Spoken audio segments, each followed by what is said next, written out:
Assalamualaikum warahmatullahi wabarakatuh. Kami dari kelompok 1, mata kuliah Aspek Hukum Informasi. Pada kesempatan kali ini, kami akan menyampaikan materi tentang hak cipta. Sebelum materi yang disampaikan, izinkan saya memperkenalkan anggota dari kelompok 1, yang terdiri dari 1. Dila Nining Triana, NIM 126310212063. Kedua, Silvi Septianingsih, NIM 126310213075. Yang ketiga, Flarika Vinka Putri, NIM 126310212053. Yang keempat, Lutfi Okta Auliani dengan NIM 126310213077. Kelima, Nazilatu An-Nikmah, NIM 126310212047. Yang terakhir, keenam, Dewi Istianing Azunairoh, NIM 126310213079.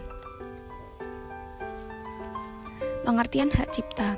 Hak cipta adalah hak yang dimiliki oleh seorang pencipta dan digunakan untuk mengatur penggunaan suatu hasil karya.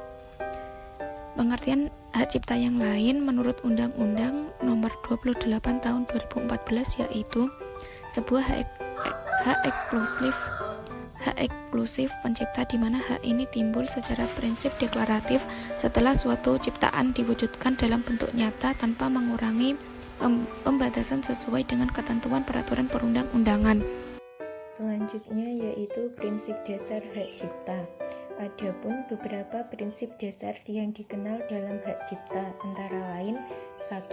Di dalam hak cipta yang dilindungi adalah sebuah ide yang terwujud dan asli. 2. Hak cipta muncul atau timbul secara otomatis. 3. Merupakan hak yang telah diakui oleh hukum dan harus dibedakan dari penguasaan fisik suatu ciptaan. 4. Hak cipta bukan termasuk dari hak mutlak. Selanjutnya yaitu pengertian ciptaan dan pencipta. Ciptaan merupakan sebuah hasil karya dalam bidang ilmu pengetahuan, seni, maupun sastra hasil dari inspirasi, imajinasi, keterampilan atau keahlian yang kemudian diekspresikan dalam bentuk nyata. Dalam hal ini, sebuah ciptaan harus bersifat asli dari imajinasi diri sendiri dan bukan merupakan tiruan hasil ciptaan orang lain. Selanjutnya, pencipta.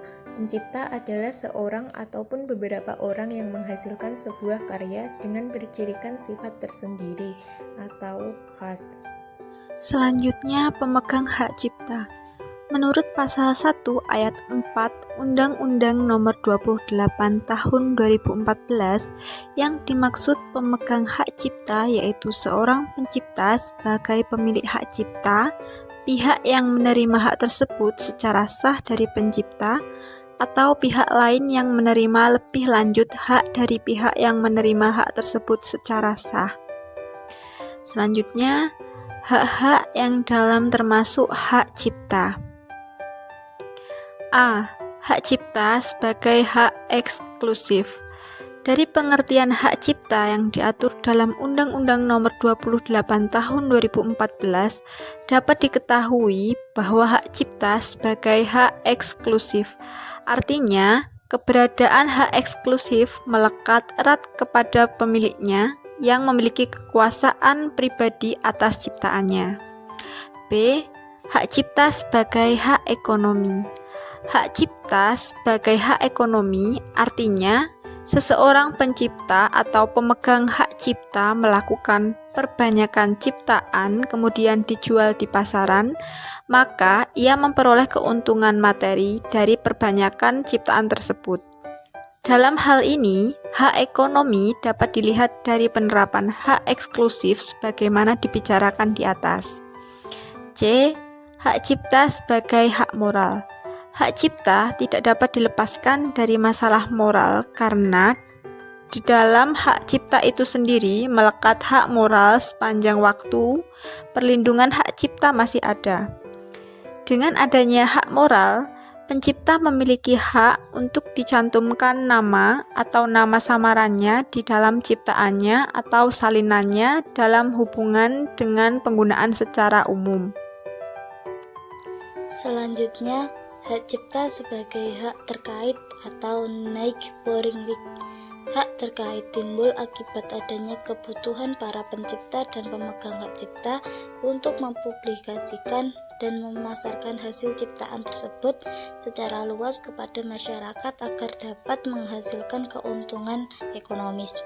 Pelaku, produser, dan lembaga penyiaran memiliki peran besar bagi kesuksesan para pencipta dan pemegang hak cipta. Jangka waktu perlindungan hak cipta. Perlindungan hak cipta dibagi menjadi dua, yaitu perlindungan hak moral dan ekonomi. Masa perlindungan hak moral pencipta diberikan tanpa batas waktu sesuai dengan pasal 57 ayat 1 Undang-Undang Hak Cipta Nomor 28 Tahun 2014. Sedangkan masa perlindungan hak ekonomi diberikan selama hidup pencipta dan terus berlangsung selama 70 tahun setelah pencipta meninggal dunia. Terhitung mulai tanggal 1 Januari tahun berikutnya atau pasal 58 ayat 1 Undang-Undang Hak Cipta Nomor 28 Tahun 2014. Dan jika hak cipta dimiliki oleh suatu badan hukum, maka masa perlindungannya berlaku selama 50 tahun sejak pertama kali pengumuman. UUD nomor 28 tahun 2014 tentang hak cipta. Undang-Undang nomor 28 tahun 2014 tentang hak cipta yang secara khusus untuk melindungi pemilik hak cipta baik yang terdaftar maupun yang belum terdaftar. Undang-Undang hak cipta ini lahir untuk memberikan kepastian hukum kepada para seniman atau seorang yang secara undang-undang dijamin hak eksklusifnya terhadap ciptaannya. Peralihan hak cipta. Sesuai dengan pasal 16 ayat 2 UU HC tahun 2014, hak cipta dapat dialihkan baik seluruh maupun sebagian. Adapun macam-macam pengalihan hak cipta yaitu sebagai berikut. 1. Pewarisan, 2. Hibah, 3. Wakaf, 4. Wasiat, 5. Perjanjian tertulis, dan yang terakhir sebab lain yang dibenarkan sesuai dengan ketentuan perundang-undangan. Selanjutnya, ketentuan pidana pelanggaran. Setiap orang yang tanpa adanya hak melakukan perbuatan, menghilangkan, mengubah, atau bahkan merusak untuk pengguna secara komersial, maka akan dipidana paling lama 2 tahun atau dikenakan denda paling banyak 300 juta rupiah. Yang kedua, setiap orang pengelola tempat perdagangan yang membiarkan penjualan ataupun pengadaan barang hasil pelanggaran hak cipta akan dipidana dengan pidana paling banyak 100 juta rupiah.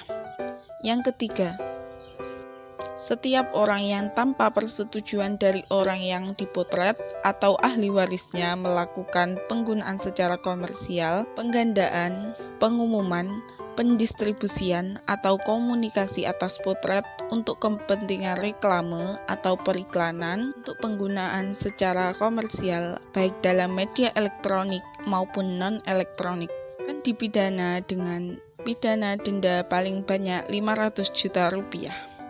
Itu tadi materi yang sudah kelompok 1 sampaikan. Terima kasih sudah menyimak materi kami dengan baik. Semoga dapat bermanfaat bagi kita semua. Jika ada pertanyaan, silahkan tulis di kolom komentar ya teman-teman.